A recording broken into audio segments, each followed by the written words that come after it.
Olá pessoal, Guilherme Lima, Evolo Papo. Vamos bater aí um papinho sobre a questão do sectarismo, né? Então, eu primeiro gostaria, de começar dando duas definições, do dicionário do que significa a palavra sectarismo, né? O sectarismo, ele é o partidário obstinado de qualquer sistema doutrinário ou político, né?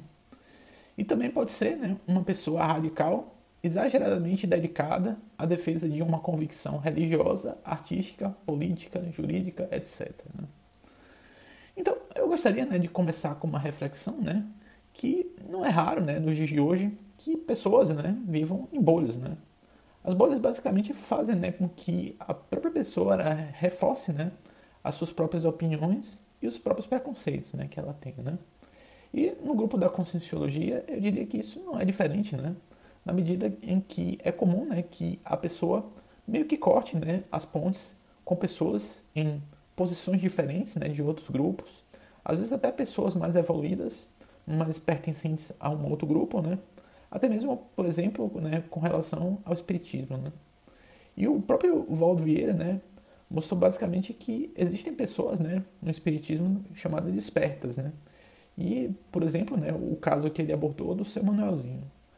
E ele jamais, apontou, pelo menos publicamente, nenhuma pessoa do grupo, da Conscienciologia como sendo uma pessoa desperta, né? E lembrando, o que é uma pessoa desperta, né? Basicamente, uma pessoa desperta é um pouco mais evoluída do que uma pessoa comum, né? Por ser uma pessoa, que meio que tira de letra os assédios, que promovidos por outras consciências nele, né? E nesse sentido, eu acho que é importante refletir, que para as pessoas não simplesmente se fecharem, nas próprias bolhas, agindo de forma sectária, justamente em função, da pessoa poder, ajudar pessoas e ser ajudado por outras pessoas em casos de necessidade, né? Então, às vezes, a assistência, vem de pessoas, de grupos, que você nem espera, esse tipo de coisa, né?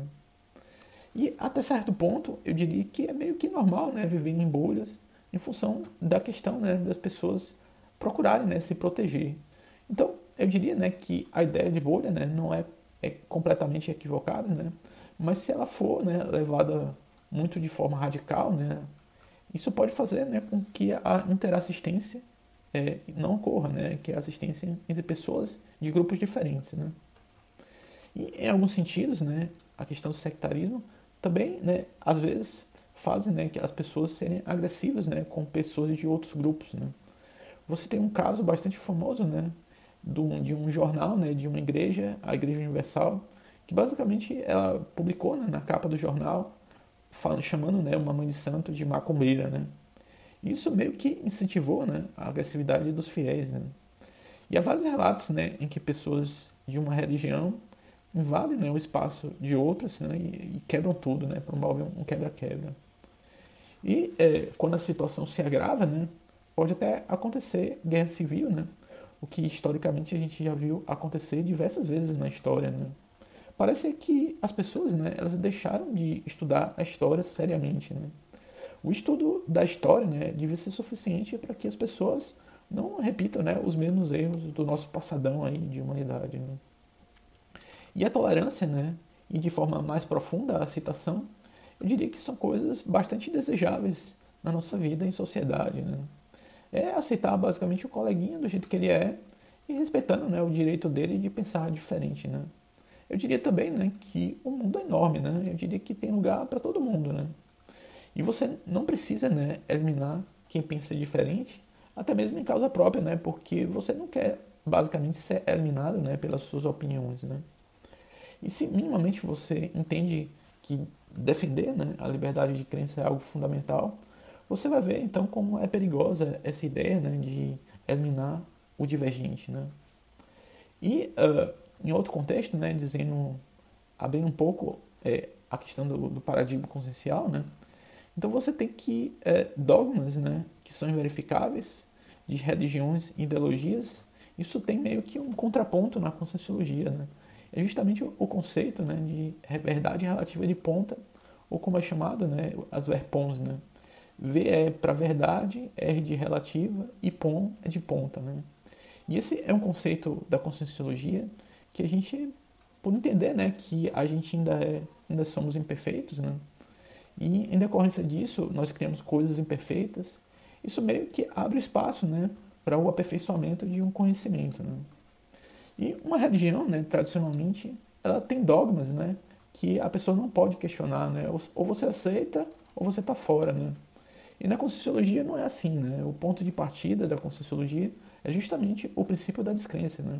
Que estimula que basicamente a pessoa, né, investigue por si mesma, né, a própria consciência e veja, né, aquilo que faz sentido para ela, né? E também tem alguns casos, né, em que o acompliciamento, né, com certas consciências religiosas poderia ter um efeito negativo, né? Você tem, por exemplo, exemplos claros, né, de coisas como indulgências, que eu diria que chega a ser bizarro, né?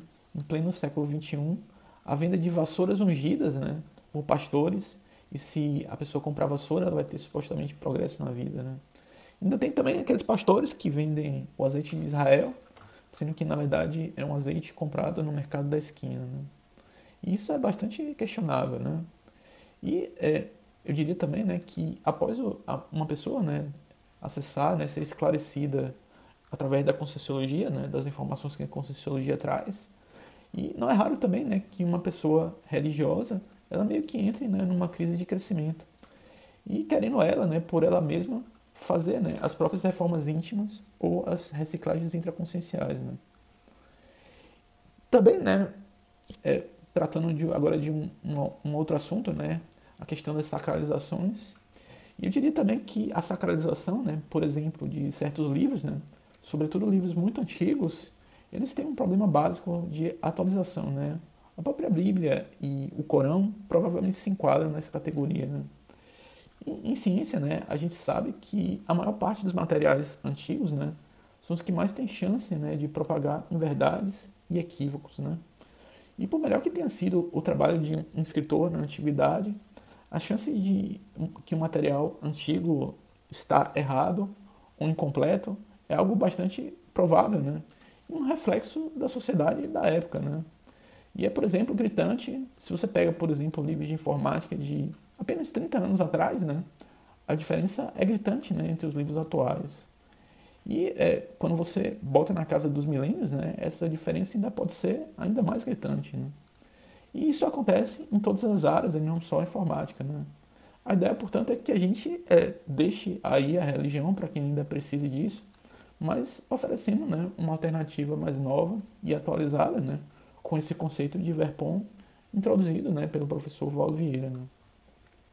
E nesse sentido também diria, né, que muitos religiosos eles são meio que fósseis vivos, né, no sentido de não atualizar, né, as próprias convicções, pesquisando basicamente a própria consciência, né, a fim de que a pessoa, né, possa evoluir de uma forma mais dinâmica, né. Então, era isso que eu tinha para dizer hoje, pessoal. Vamos finalizar com a nossa clássica recomendação na arte. Gostaria de finalizar indicando a série, né, Divergente. São 3 filmes da série Divergente. O primeiro foi em 2014 e meio que mostra, né, de forma simbólica a questão, né, do sectarismo na sociedade, em que basicamente, né, uma pessoa precisa escolher um único grupo, né, para fazer parte, o que pode ter consequências ruins, né, para a sociedade como um todo, né? Então, era isso que eu tinha para dizer hoje, pessoal. Se você curtiu, dá o seu curtir aí, que ajuda a gente bastante. Se você quiser comentar algo embaixo, comenta aí. E se quiser ajudar a gente, compartilhe esse vídeo com a gente, né? Então, era isso que eu tinha para dizer hoje. Um grande abraço. Tchau, tchau.